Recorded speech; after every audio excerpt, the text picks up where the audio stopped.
And Katie Peralta is here. She's a reporter with the Charlotte Observer. Welcome. Thank you. In addition to watching us on Facebook Live and listening to us here, you can also reach us through email at charlottetalks@wfae.org. Search for WFAE on Facebook or reach us through Twitter at Charlotte Talks using the hashtag WFAE Roundup. In February, it was reported by the Charlotte Observer that the Mecklenburg County Health Department failed to notify nearly 200 women about abnormal pap smears. This week, Health Director Marcus Plesha announced his resignation. The pap smear incident was just the beginning. What other incidents from the last 4 or 5 months may have played into his announced resignation? Who wants to take that?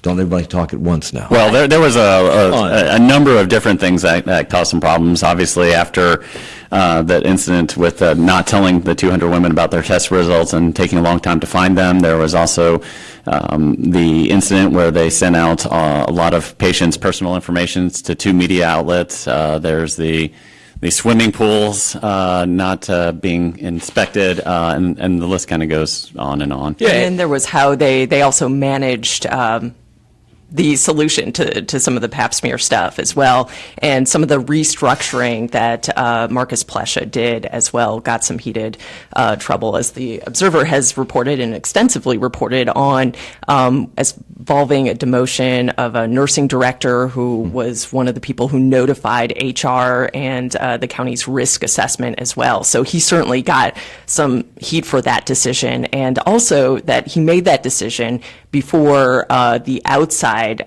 inspectors, basically the company the county hired to evaluate the situation, before they heard back from them on structurally what should be happening. And what they heard back from them was that the county, that department of the county, lacked clear lines of supervision and management, and that employees lacked urgency once they identified problems. And that was their own internal investigation. Okay. Well, all right.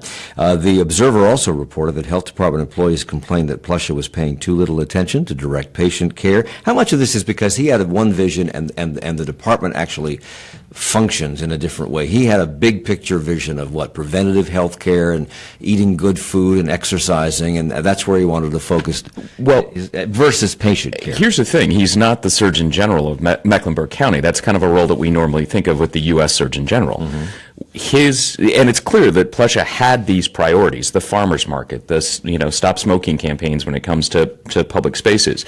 I think the key finding there was just brought up, which is the people in the department did not have clear leadership on a core tenet of what they're supposed to be doing, which is providing health care primarily to poor residents.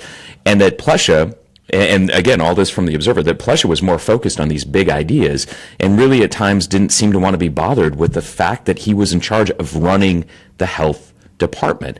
And in not doing so, and continually have these incidents that Shawn just laid out bubble up through the media, Plesha found it easy in his resignation letter to blame media coverage, calling it unbiased and the usual trope that you hear now when people blame the media. But what he missed was that parallel line of complaints from employees that he was more interested on catchy things than the nuts and bolts of running what is an important department in Mecklenburg County. It's hard for us to talk about this aspect of this, but he did, as you say, attribute a portion of his reason for resigning to the, quote, constant negative media coverage, which he says lacked balance and focused too heavily on him. Was there a constant negative drumbeat about this in the media? The media's job is to hold public officials accountable, and that's exactly what Fred Clayson Kelly and Anna Douglas and other reporters have been doing throughout this entire examination of the health department. And while he might not be the one providing examinations at these public clinics, he's the captain of the ship, as Fred was he given the opportunity to talk to Fred and others at the Observer who were pretty much covering this pretty well? He talked to all of us to give his side of the story? That he held multiple press conferences to talk about this. Including some teary-eyed ones. Yeah. I mean, let's face it. If he wants to talk about media coverage, then let's go back to exactly what he had the opportunity to do, and he did, which was to go out front and say things. But what came after that was a whole lot of words, it seems, and not a lot of action. And that, again, goes back to that reporting. And Katie, you're exactly right. It's easy for a public official to blame the media for doing their job. And sometimes the media deserves blame. But in this instance, I remember reading these stories the first time. And the very first thing I thought, as this has gone on, is every time I'd finish one of the stories, it would be like, wow. And yet you don't see a real clear action plan put into place to fix these. I mean, you hear a lot of talk. You talk about, there's the outside consultants that have been brought in to kind of look at the department. But you never really saw him go through particulars besides, well, we're going to hire consultants to fix this. Here's what we're doing. Here's how, in ways that really showed a change of leadership. And go ahead. There were other problems that, the Observer's reporting uncovered as well. I mean, they talked to several nurses at the clinics who said the wait times are like sometimes 3 or 4 hours for people. And, there have been a few cases where, women have gotten pregnancy tests back wrong or STD checks. So it was kind of the pap smears brought to light, several other concerns that I was just going to say, and if Plesha thinks that we were piling on, I think it's one of those ones when you see one problem as news organizations, you start to look deeper. It's kind of like the FBI. The former director yesterday says, sometimes you're investigating something and you're turning over rocks and you find something you weren't even looking for. And I think that's kind of what happened in this case is we started looking at some situations, some problems, and we ended up finding more. Well, Plesha said that an ongoing state review of his agency had not found any major issues. If that's true, what are we to take from that? There are some instances where technically they weren't breaking any law. So look at like the pool situation. In Mecklenburg County, pools can be given permits to operate without having been inspected, and they have like a 2-month grace period or whatever to get inspected. And then you go to some apartment complex somewhere in Charlotte, and you can't even see the bottom of the pool. Technically, that's still okay under their rules. So.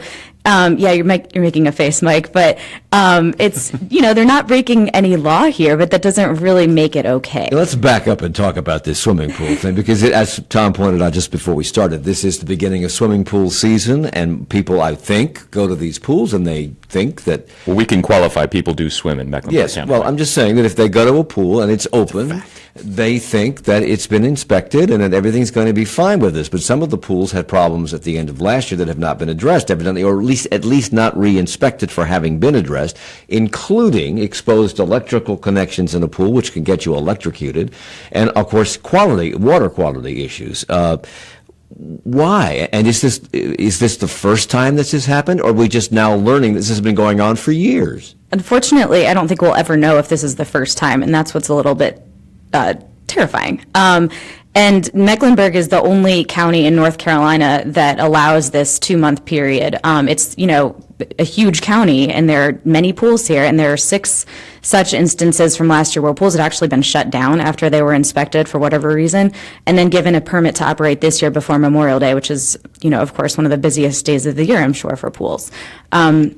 Are these all public pools, or are these swimming pools that might be owned by a country club or a swim club or something like that? Is it just the public pools? I believe it's both. Yep. Everything has to be Everything is inspected. considered a public pool when you're talking about like a hotel or anything else like that has. So this is not just inspected. Yeah, I mean, I think your point about the apartment complex pool is exactly right. I mean, whether it's a homeowners association or a public pool or apartments or whatever, they are supposed to be inspecting them all. And there's something like 1,200 pools or something in the area. How many inspectors?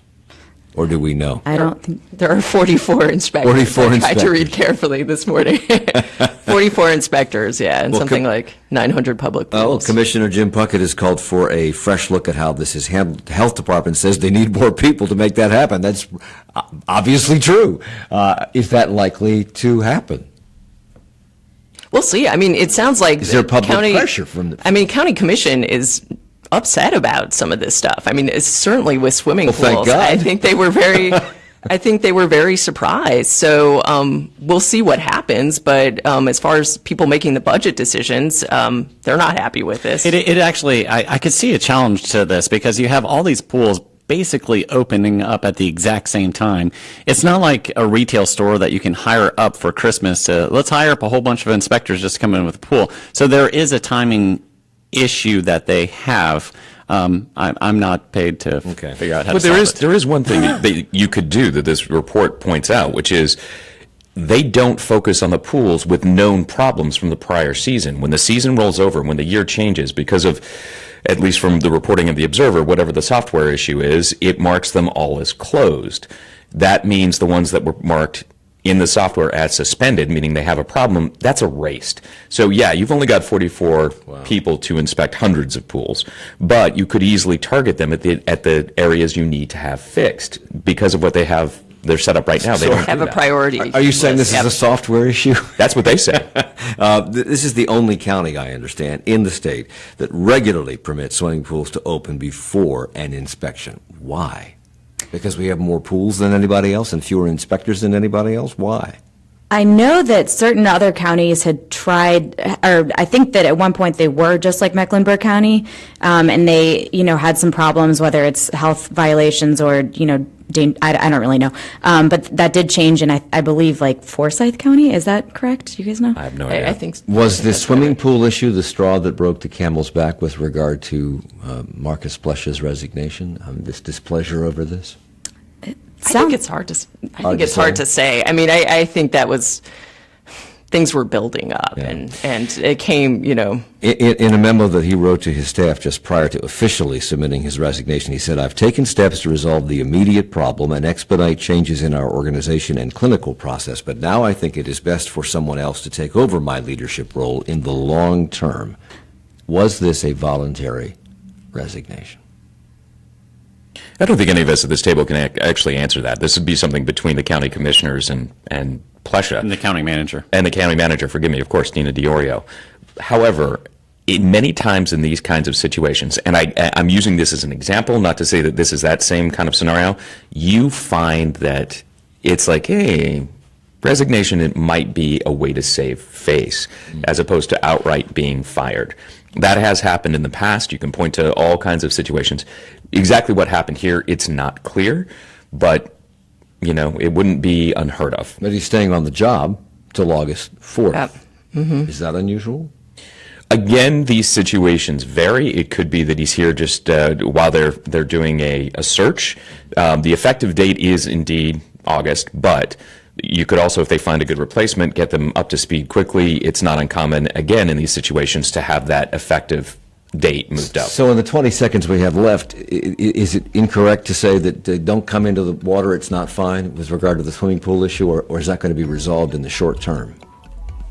I haven't heard any action plans about that. All right. We're going to come back. We'll talk about the Supreme Court and the North Carolina legislature in just a moment. It's Charlotte Talks on WFAE. Support for Charlotte Talks comes from WFAE members and Corkscrew Wine Shop and Bar, located at Birkdale Village in Lake Norman, offering wines from around the world, live local music, and craft beer on tap. Relax, uncork, unwind. The Corkscrew, details at thescrewcrew.com. And Crescent Communities, presenting Lake James, a private lake community 90 minutes from Charlotte, offering custom homes and resort-style amenities at the foot of the North Carolina mountains. Details on offerings at lakejames.com. Last week, the Charlotte Observer published a week-long series highlighting troubling revelations about North Carolina's prison system. They found a hidden world of sex, drugs, and gang violence thriving inside prison walls, with officers fueling instead of preventing all of this. In fact, some officers are heavily involved in thwarting prison rules. We're going to talk to two of the reporters who conducted that 5-part investigation on this program Monday at 9. I'm Jane Clayson. Coming up on the next On Point, Comey testifies. A new FBI director nominated. Iran terror attacks. Our weekly news roundtable goes behind the headlines. That's coming up on the next On Point from NPR. Stay tuned as the news roundup continues with On Point from 10 till noon. You're on listener-funded 90.7 WFAE, Charlotte's NPR news source.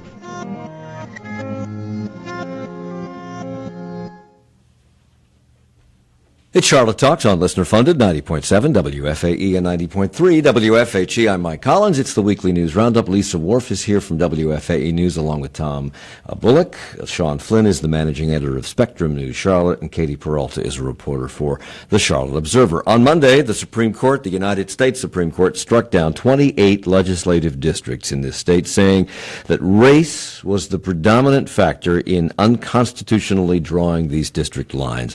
This was the same comment they made about 2 weeks ago about congressional election boundaries here, but the High Court sent this matter back to the lower courts. Why?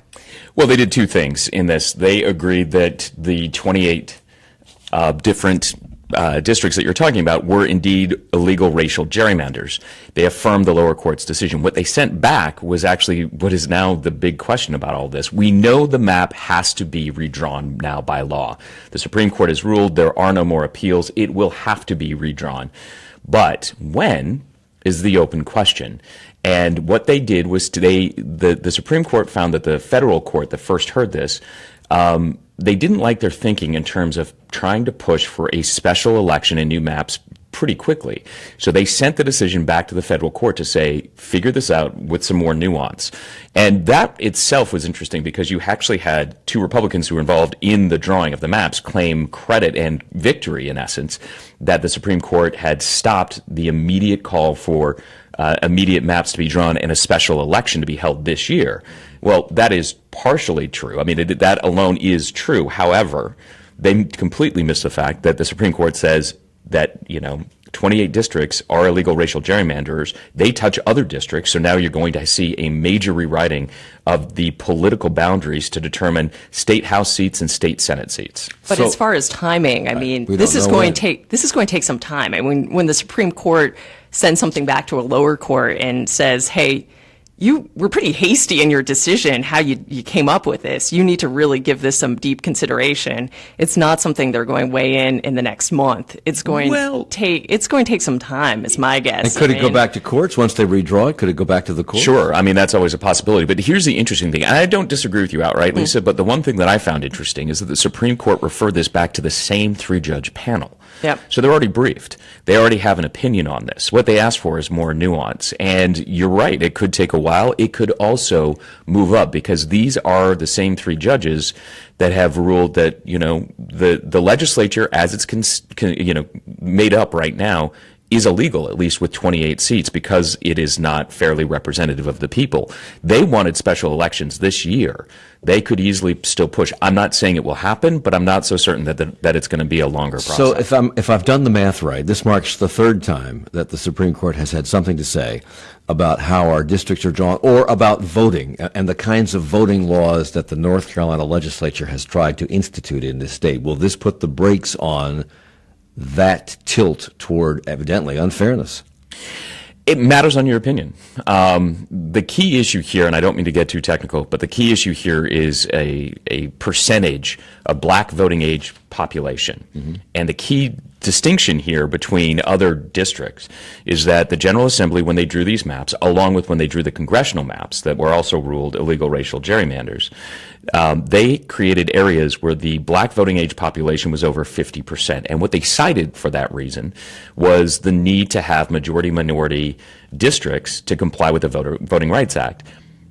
And it is important to point out that both of these maps were also then cleared by the Obama administration's Justice Department. So Republicans do have at least something of a leg to stand on here, that this was not just blatantly unfair. And do remember, especially with these congressional districts, that especially the 12th district, which not currently, but the way it was originally drawn this past time by the Republicans, looked very similar to the way the Democrats had drawn it for years, with that little snake-like district that went up 85. Of course, the real problem here is the fact that the Republicans will say that we drew these for political purposes because the party in power draws these districts so that they will be benefited in elections. And it just so happens that politics and race kind of coincide. In this case, it seems pretty clear that the instructions that were given were draw majority-minority districts to comply with the Voting Rights Act.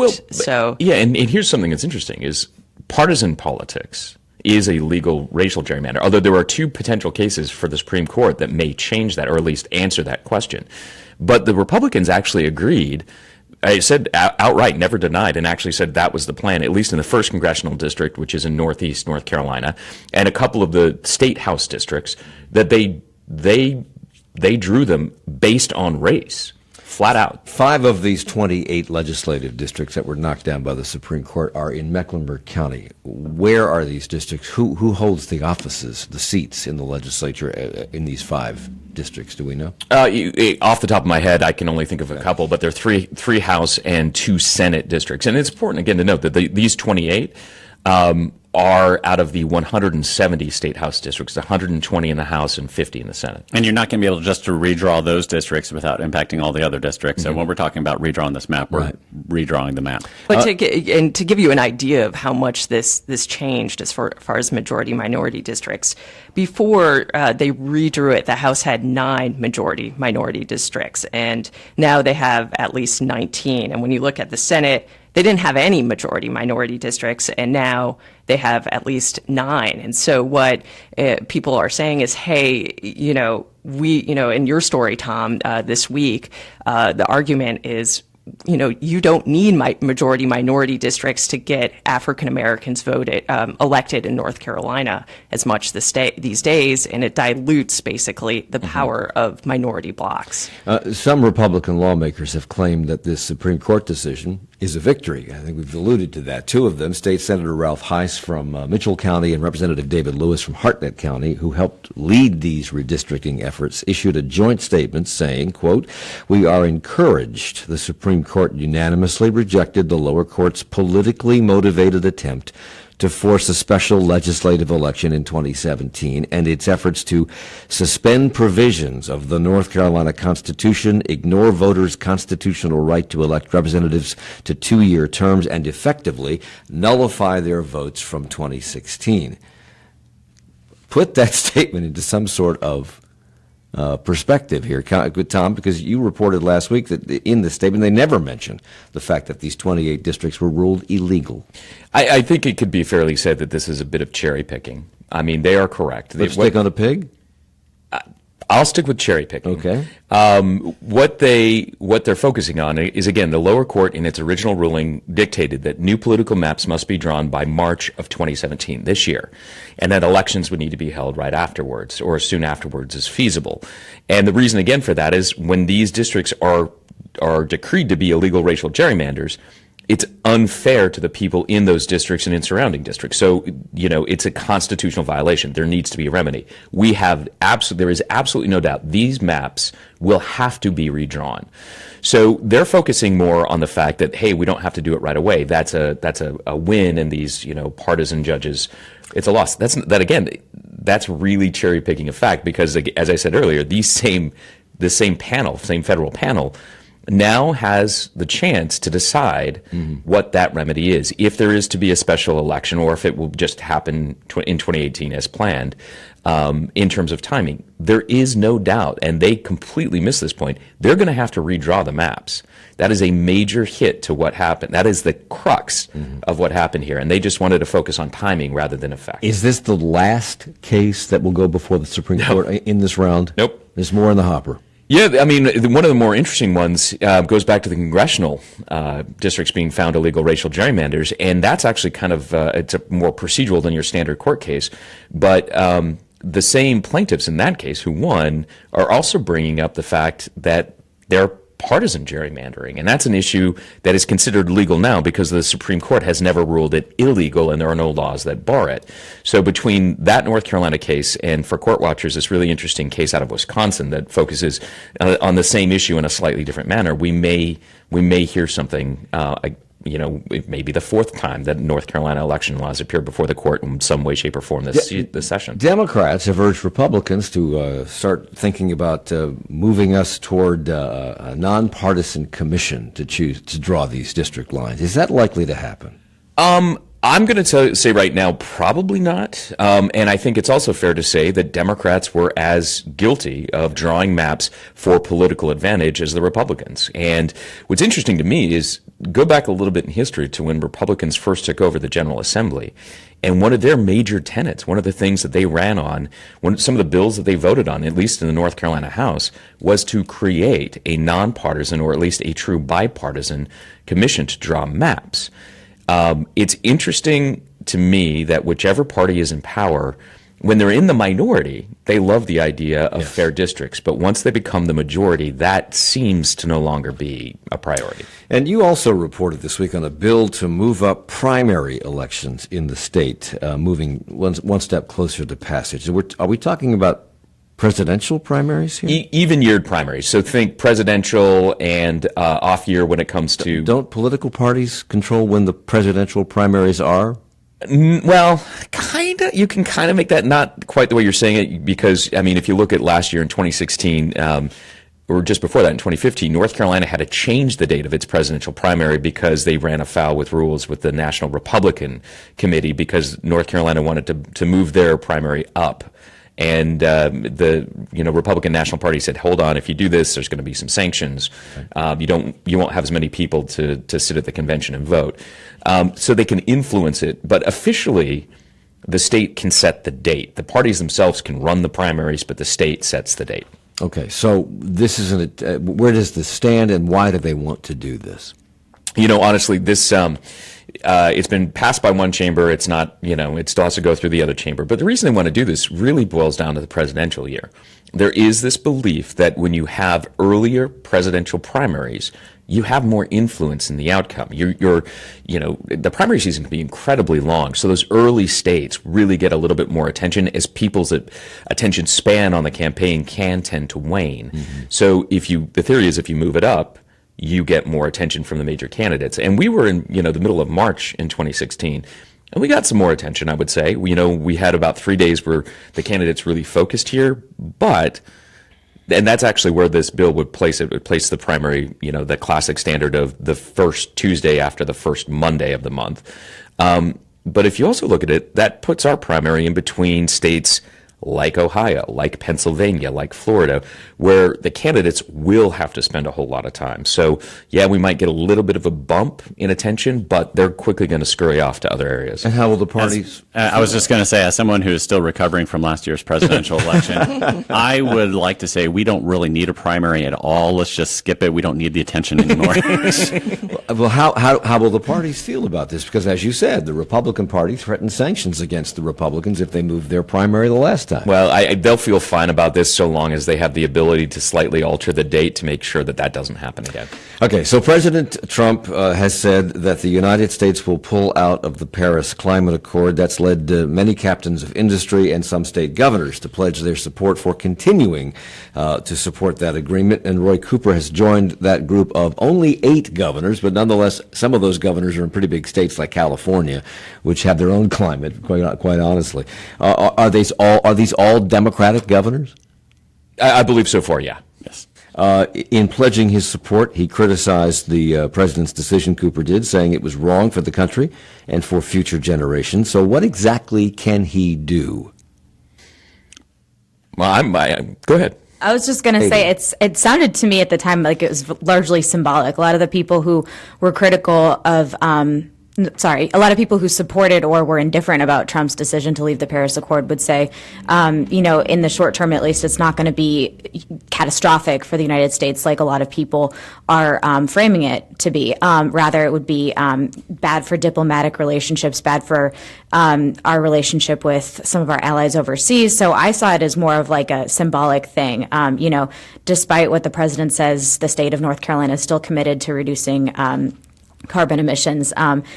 How that's actually carried out, I'm not sure that we saw any clear granular details on that. Yeah, it's much like all the mayors who signed up to support climate change. Well, there are certain things that they're like small things they can do. I mean, you brought up California and its own climate. I'm assuming you mean like its own climate regulations. Yes. Right. So climate in every way. In every way. If you look at California as a test case, in states where you have like-minded legislature and a like-minded governor, they can pass their own rules, whether it's how much renewable energy has to be used in the electrical grid, what about air emissions from cars, those kinds of things. That can happen. That is not Roy Cooper's position right now. Let's face it, in North Carolina, the governor and General Assembly are not simpatico on this issue.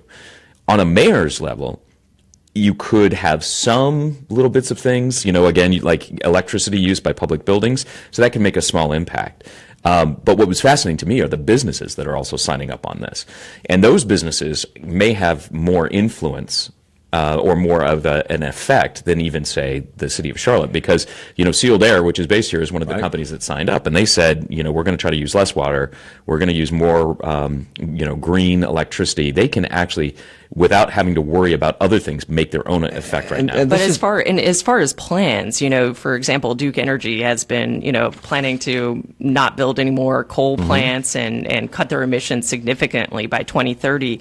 I mean, stuff like that has already been in the works for years, and it's very difficult we're on that path in many ways. So I was going to ask, there are a lot of individual companies who have pledged to continue this, to go green, because it's in their best interest as a company. Well, financially, for a lot of these companies, it's better for them to do it. Like even Sealed Air, they don't even fill up the air bubbles until they get to the location because it reduces their shipping cost. I mean, there's lots of different things that they're doing to save the planet and save a few dollars. So there's local air in those bubbles? Who knew? Marketing campaign. So is it likely that this will turn into a private market-driven effort that will ultimately allow our country to meet the goals of the Paris Accord, because businesses and some communities, some states, are simply on board, that we don't need to be on as a nation because it's being done by private enterprise? It's possible, sure. I mean, one of the things that's interesting is even with all the moves under the Obama administration, when they first signed on to the Paris Accord, they always acknowledged that business and local level, efforts were key. There's only so much that even the federal government can do. So it is possible this turns into a really locally driven movement that can change, make an impact at least. It is more difficult when you lose things like increased fuel efficiency for cars. That is a federal program. That's not something that every state can do. California, to use that example again, has done that. It would be difficult for other states to do the same and for auto manufacturers to worry about it as much as they do with California because of California's size. But yeah, if enough team together, it could absolutely at least have some kind of a measurable impact. Being energy efficient is very popular. I mean, Katie, you're reporting on all these new buildings that are popping up, and they're all green and looking good and pretty, and everybody's happy about it. Okay. When we come back, we're going to talk about some interesting things that CMPD Chief Kerr Putney had to say this week at a Rotary Club meeting of all places. We'll also look into some state political issues that we haven't talked about yet, some local businesses with regard to layoffs and whistleblowers and things like that. So we'll come back with our local news roundup in a moment. It's Charlotte Talks on WFAE.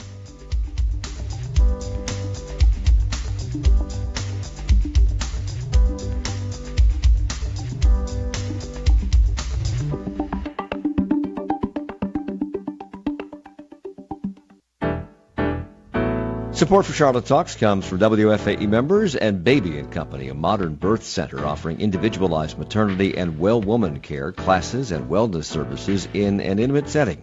More information available at babyandcompany.com. And NC Warren working to slow climate change by curbing methane emissions from the fracked gas and power industries. Information on clean energy alternatives at ncwarn.org. James Comey says President Trump told lies and says the special counsel in the Russia case will likely look into whether the president obstructed justice. The president tweets he was vindicated by Comey's testimony. Meanwhile, a new FBI director is nominated. A terror attack targets Iran's parliament. Just some of the stories they'll be talking about on the national and international news roundup coming up during On Point.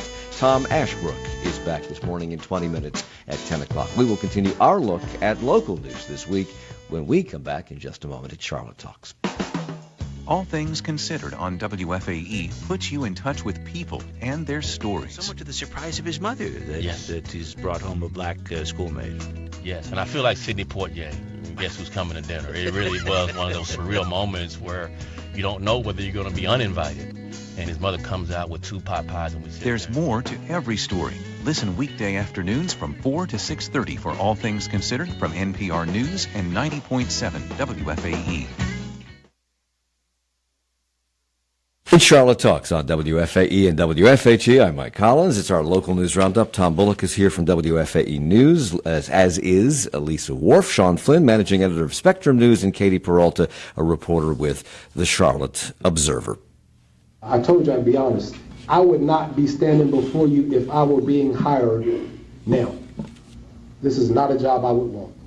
That is the truth. That is CMPD Chief Kerr Putney speaking to a Rotary Club meeting, saying he would not become a police officer today. Shawn, you were there. Why did he make that statement?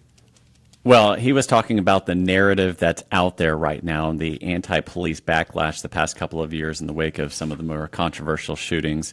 I will tell you, the media that was there for that Rotary Club were almost shocked because the chief came in and said, I'm going to be open, I'm going to be honest, I'm going to be transparent, almost making fun of all the people who keep saying transparent. And then he went on for 45 minutes to an hour. And every question, you're like, oh my goodness, I can't believe he just said that. And then he would say something even more potentially controversial the next one. But talking about the recruiting effort, he said back in the heyday, CMPD, anytime they had open enrollment, CMPD would get upwards of 1,000 applicants. Right now, it's down to 200 to 300. Why?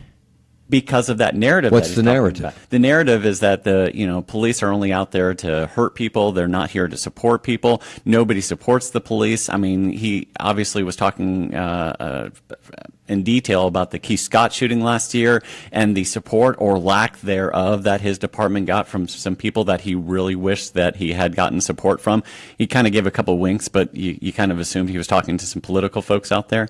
It was shocking, but at one point he even said, and if the narrative doesn't change, folks, we're going to get about 50 applicants and you're going to get stuck with who you get. Basically saying, hey, we need this to turn around. That's why they're really focusing. And what he said is during the Keith Scott shooting, the police department was basically, I don't want to say victimized, but he basically was referring to victimized by social media, how there was this narrative that was put out there that the police officer shot this guy who was just carrying a book. And that wasn't the case. And he's just like, social media is what really ramped up all those riots and the fear that was out in the community. And he's just like, we're going to use that. We're going to use that tool to our advantage. He's just like, I want all of you right now to go out and like us. I mean, not really like us, but you can like us if you want. But like us on Facebook, follow us on Twitter. And when we put our good news stories out there, like he's talking about Behind the Badge, which is featuring police officers being more than police officers. They talk about how they're dads, they're moms, they're volunteers in the community. And he's just like, you need to send those out. You need to retweet those. You need to do all these things to really change that narrative. And then, of course, he pointed the finger at the media and saying how we're only out there to cover the fires and the shootings and stuff like that. Is he right? He's partially right, especially for some of the media. But the one thing I would like to say is I can't tell you how many times that we are out there we hear of a good news story by a police officer and we are hit by a brick wall when we're trying to get details on it. We call up their public information folks and a lot of times we get, oh, well, we can't get that information. Or my favorite is, well, we covered that 2 to 3 weeks ago in a news conference. Well, no, we're trying to help you change that narrative because there's a good story out there, but you're putting up a wall against us. So I think there's a little bit of give and take. I think the media does tend to focus, some of the media tend to focus a little bit more on the shootings than they necessarily should. But there is I know at least our organization, I know some of your organizations want to tell the good news stories because they're just good stories. Right. Here's something else he said that may have shocked a lot of people. He said, parents, it's not abuse to spank your kids. They need it. Wow. Yeah, the whole room actually started applauding at this point. We were a little shocked that the chief of police was telling you, go ahead and spank your child. What he was trying to say is the kids need to have authoritarian figures. They need to get that respect with parents beginning at home, because if they don't respect their parents at home, they're not going to respect people in the community. They're not going to respect police officers when they get out onto the streets.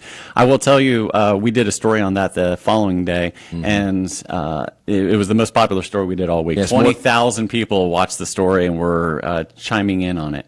More than 80% of the people who took your poll on Twitter think parents should spank their kids. But Erica Reed, who is a parent educator at Thompson Family Services, says they hear a lot about that in their classes, where she teaches classes to parents of newborns for teenagers, and she believes spanking is never the answer.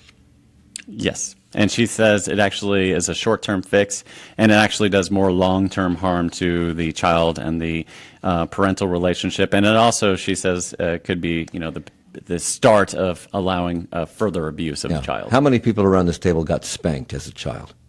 I did. Nope. I had a big old paddle that had a lot of welts.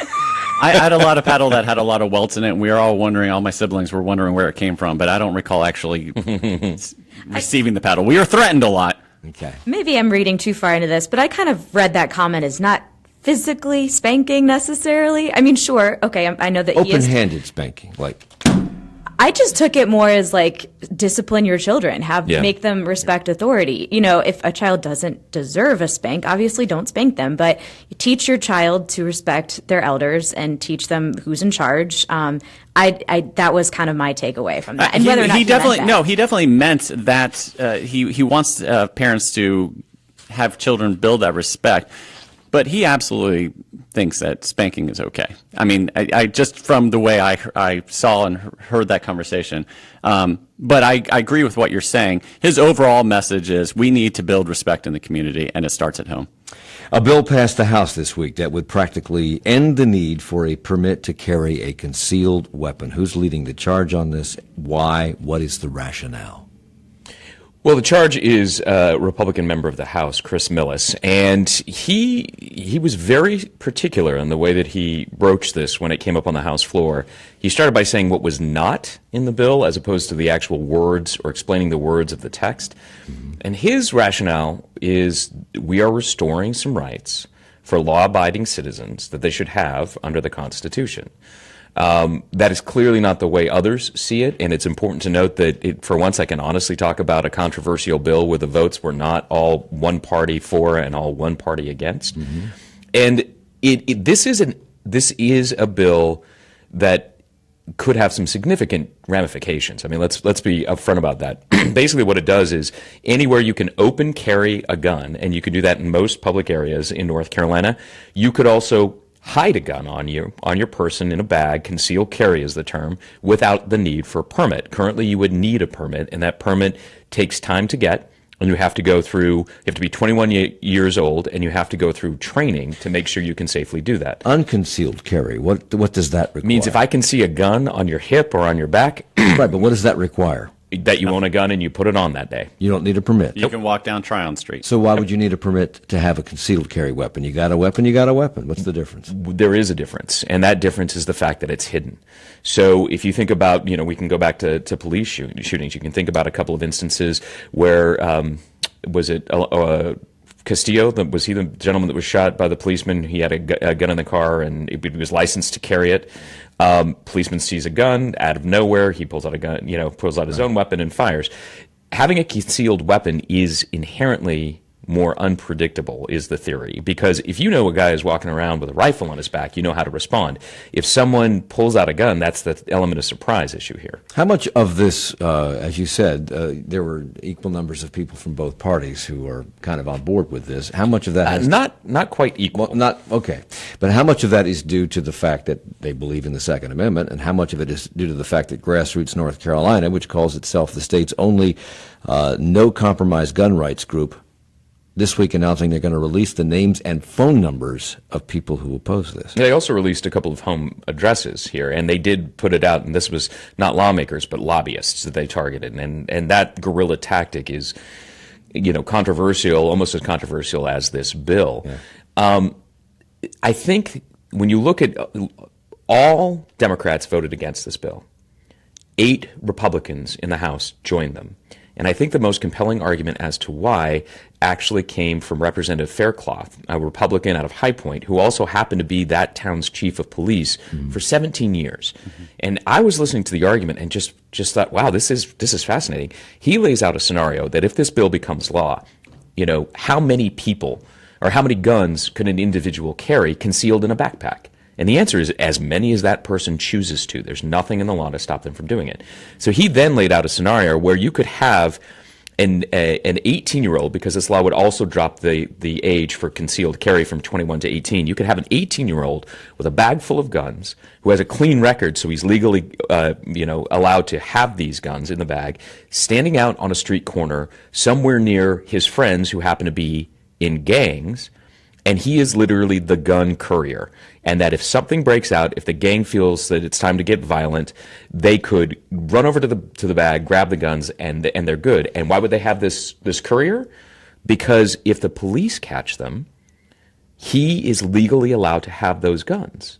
So they would be shielded from the kinds of, gun laws that police often use now when it comes to chasing down gang members.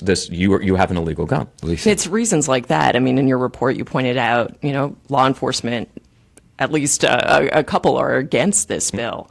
And you also, there's also this feeling among some gun owners that if you have a concealed permit, you have, there's almost more legitimacy. Let's say you're pulled over by a police officer and you do have a gun in your car. You can tell them and you can give them your permit. And because you've gone through that training, that kind of breaks down sort of some of the fear on the police officer's part. I believe permit carrier holders also have to follow tighter rules. Like, I don't believe they're allowed to, I think their blood alcohol levels has to be much, I don't know if they're allowed to have any, or it's like 0.02 or something much lower. I don't think that, and I think it's 0 or something. Well, even as, now I'm going to change the subject now, because even as investigations go on in Washington with regard to this Russian intrusion or attempted intrusion into our elections systems, the North Carolina State Board of Elections is investigating attempts to compromise voting software here on Election Day in 21 counties. Any of our counties, is Mecklenburg, Cabarrus? Mecklenburg's involved in this. Yep. Investigation. Really? Yeah, and I called Michael Dickerson, who's the chairman of the board here for elections, and he said outright, this is back end software. This is not anything that has to do with tabulating votes. Nothing that touches the voting machines. Nothing that touches the voting machines. In fact, given our system, they don't. The voting machines are not on the internet at all. Right. To effectively change them, you would have to literally either go directly to each voting machine or work on the back-end tabulation. This does not touch tabulation. This is about voter address verification. And he says that there were no glitches, nothing strange that happened on election night with this particular software vendor. There are other areas where they're going to, the State Board of Election will give a real good long look. Namely Durham, where on election night they had how many, Shawn, 100,000 votes come in later? It was like 30,000. 30,000, I'm sorry, you're right, 30,000. But it still raises a specter. Yeah, the U.S. intelligence forces say they have evidence the Russians tried to get into software and systems that held voter registration information. That's what happened here? Well, it's the same vendor. Okay. It's not a separate thing. This is a national vendor, and this is the information that was leaked out. The NSA document. So we just happen to be one of the states that use it. Meanwhile, we are moving away in North Carolina from computer voting in the next presidential election, are we not? Aren't they getting rid of the machines and going to some kind of a punch ballot? You're telling me something. I think that's right. I think that's right. I could be wrong, but I believe that's correct. Well, we'll move on since you don't seem to know anything about it. The county commission, Lisa. Yes, indeed. Voted this month to be Ramadan month. That's the month that Muslims dedicate to prayer and fasting. A majority of 6 commissioners voted to approve the proclamation on Tuesday night, with Jim Puckett, Matthew Ridenour, and Bill James opposed. What does this proclamation do? Just says it's Ramadan month? Basically, that's what it says. There's a few whereases.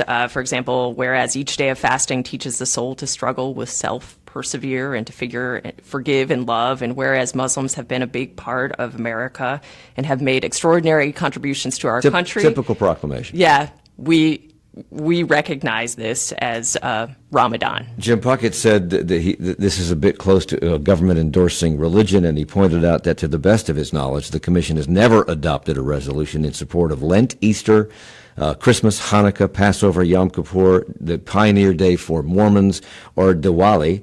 I guess he's right about that, but he appears to be right. I mean, Tom, you inquired. But the county gives people day off for Christmas and for, I believe, Good Friday. Good Friday, they do. Yeah, and that was Commissioner Cotham's one of her arguments for doing this proclamation. And she also said, I'm not sure what she said beforehand, but she told me, hey.